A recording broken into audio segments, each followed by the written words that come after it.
I know, guys. I know.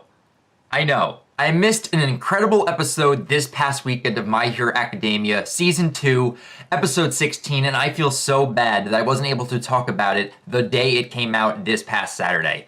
This episode was just so damn enjoyable. It was so good. This is why I love this series, and I am falling head over heels basically for this series. Like, it is just that good. Superheroes, the character development, the action, everything is just so well paced. It doesn't drag on, it just gets right to the point.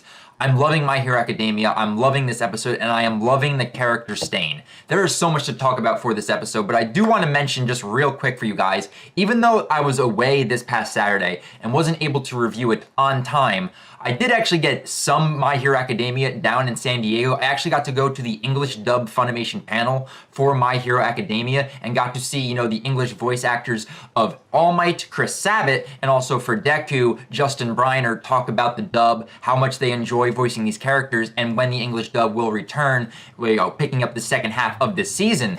But not only that, I also got this awesome pin of Tokiyami. Look at that pin. It looks so good. I love this pin. It looks fucking awesome. But I just want to talk about this episode right now because it was just so good. I'll talk about Stain and that whole end section in a little bit. I want to talk about the Nomus right off the bat because that is something that is very interesting because it sets up that there are multiple Nomus basically under the control of Shigaraki and this mysterious character that is his master or sensei. And he has at least 6 right now after the Nomu that All Might fought back in season 1, but we only get to see 3 in this episode, and what's very interesting is that they're not as strong as the one Nomu, the one that All Might fought in season 1, and I think the reason that is because they had more time to basically, tamper with this Nomu, build it up, and just have its strength, at the utmost capacity it could be, so that way it could fight All Might. I feel like these Nomus that we see within this episode are rushed projects. Like, they're not finished, they're not complete,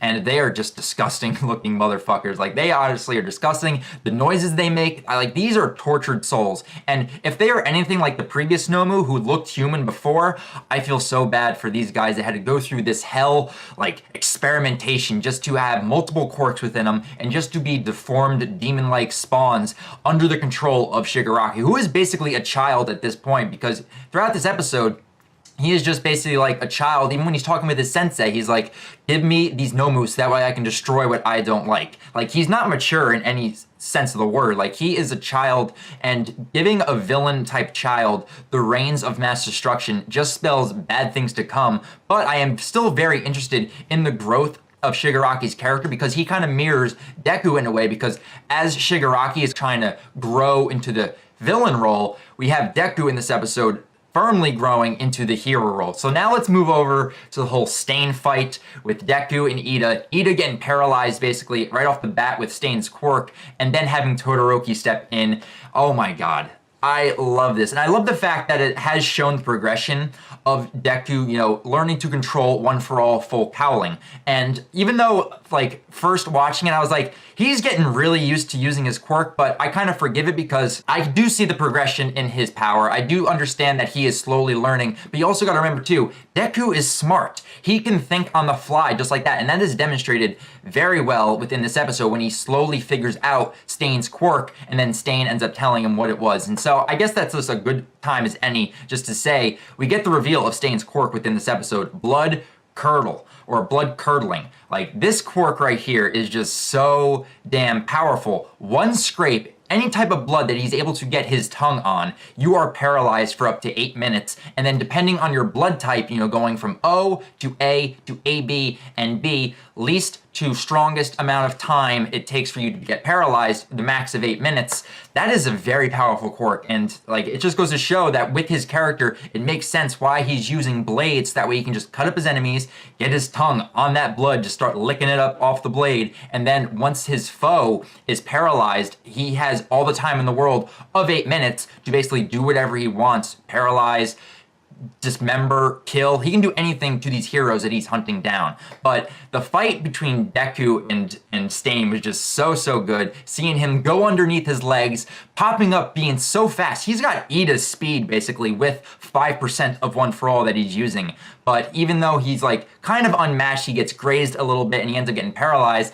This is when we have player 2 enter the game, and that being Todoroki entering the battle, and he's actually using his left side. And I love the character development that we have gotten with Todoroki's character. It is possibly, compared to Deku's, I think it is probably the strongest character development throughout this entire series, especially this season alone, because he's gone from someone that just was like suppressing his left side, wasn't going to use his fire quirk, and just had this built-up hatred for his father and kind of his whole family in a way, just from like his child upbringing, just how bad it was. But as it's demonstrated within this episode, and once he goes to talk with his mother, and his mother forgives him for everything and says, I want your salvation to be to move forward, that will be my salvation. And that was a great moment just to actually get to hear his mother's words to him, actually getting him to move forward and accept himself and his powers, to the point where in this episode, he's using both fire and ice. Like, honestly, he is the Game of Thrones incarnate of A Song of Fire and Ice. Like, I absolutely love Todoroki,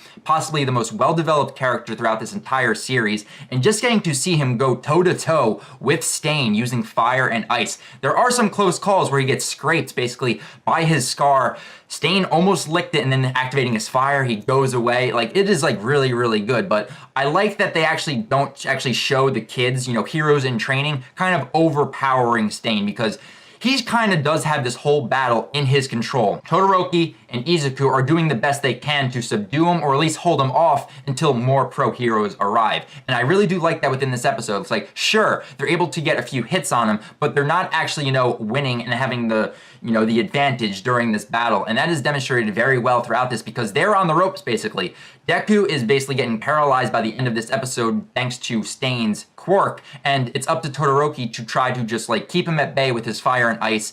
And I love the moment to where Todoroki is talking with Iida, and that basically leads to the end of this episode, to where Todoroki was in the shoes, basically, of Iida. He had this pent-up aggression and rage towards his father that he knows what it's like that Iida is going through right now. But he looks at him, it's like, you gotta decide right now who it is and what type of hero you want to be. And we have that epic pose of him activating his fire, and I love the fact that he's using his fire now, and this within Iida's mind is starting to like turn the tables. It's making him ask the questions like, do I want to use my powers just for revenge? Is that what a hero would do? Because honestly, Stain is right. That is not what a hero should do. He should have tried to save the hero that Stain was trying to kill. But instead, Iida was trying to kill him for his own selfish desires. And that is where, like, Stain's ideology of all of these fake heroes just going for money, for fame, for vengeance, all of this stuff, that's not what a hero is. A hero is just selfless and sacrifices themselves in order to protect everyone else around them. And I believe by the end of this episode, we kind of see Iida slowly trying to get up. I feel like we're gonna get like a mindset shift with Iida to where he's not gonna be going out for revenge. He'll team up with Todoroki and Deku, and then we'll have a 3-on-1 battle with Todoroki, Izuku, and Iida going up against Stain. And I absolutely can't wait for this upcoming episode. So this is more possibly of a reaction also, because I was hyped watching this. I watched it twice. This was such a good episode, but I definitely want to hear your guys' thoughts on this episode. What do you think of Stain's ideology and character so far? Honestly, he is a great villain being introduced into the world of My Hero Academia. He is just so, so cool. Love his design, love his character, and I love his like way he thinks. It's just really, really cool. And what do you think of the whole fight, basically, of Deku and Todoroki going up against Stain? Let me know down in the comments below, and I do promise that this upcoming Saturday, I will be back on schedule with my My Hero Academia reviews. Again, I feel so bad that I missed such a good episode this past weekend, but fear not, I will be on schedule, hopefully, fingers crossed, for the next episodes until the end of this season. So I absolutely can't wait. This series is absolutely amazing. I love this series to death, and I really can't wait to see how much more is going to get adapted. And if we ever do come up to the end of this season, I'm hoping for a season 3 announcement, because this episode is just so goddamn good. So that's going to be the end of this review, guys. Until the next episode with episode 17 and more of the Stain onslaught, I'll talk with you guys then. And remember, Plus Ultra, guys. See you later.